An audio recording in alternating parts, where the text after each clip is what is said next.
بسم اللہ الرحمن الرحیم۔ میری عزیز بہنوں، بیٹیوں اور بھائیوں، یہ موجودہ حالات جو ہمارے ملک میں آئے ہیں اور آئے دن ہم پر حملے ہو رہے ہیں، لیکن ہمارے کرنے کا کام کیا ہے؟ میں جناب رسول اللہ صلی اللہ علیہ وسلم کا واسطہ دے کر عرض کرتا ہوں کہ آپ کی عادت مبارکہ یہ تھی کہ جب بھی کوئی پریشانی اور تکلیف کی بات ہوتی تو فوراً آپ نفل اور نماز کی طرف متوجہ ہوتے، اور ایک نماز توبہ یعنی 2 رکعات توبہ کی نیت سے پڑھیں، اور اس کے بعد میں چند الفاظ آپ کے سامنے عرض کرتا ہوں، ان الفاظوں کو غور سے سن لیجئے،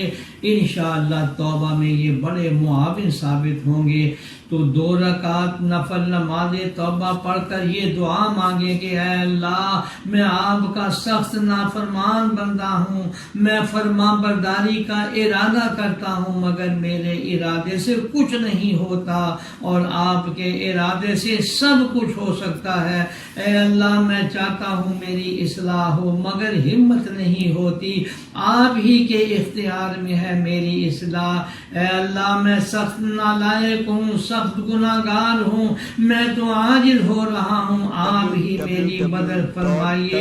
گناہوں سے بچنے کی قوت نہیں ہے، اے اللہ آپ ہی قوت دیجئے، میرے پاس کوئی سامان نجات نہیں، آپ ہی غیب سے میری نجات کا سامان پیدا کر دیجئے۔ اے اللہ، جو گناہ میں نے اب تک کیے ہیں انہیں اپنی رحمت سے اے اللہ معاف فرما دیجئے۔ میری درخواست یہ ہے، اسی طرح روزانہ اپنے گناہوں کی معافی اور عجز کا اقرار، اپنی اصلاح کی دعا اور اپنی نالائقی کو خوب اپنی زبان سے کہہ لیا کریں، اور رب العالمین سے یہ کہیں کہ یا اللہ، میں بالکل عاجز بے بس ہو گیا ہوں، میرے بس میں کچھ نہیں رہا، شیطان بری طرح ہم پر مسلط ہو گیا ہے، یا اللہ ہم عاجز ہیں تو آپ تو عاجز نہیں، ہم بے بس ہیں تو میرے اللہ جی آپ تو بے بس نہیں۔ آپ نے جگہ جگہ قرآن میں ان اللہ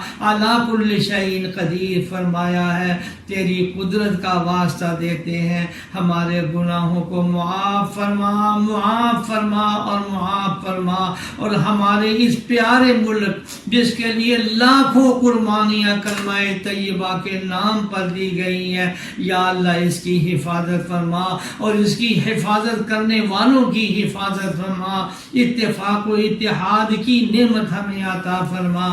آمین آمین یا رب العالمین۔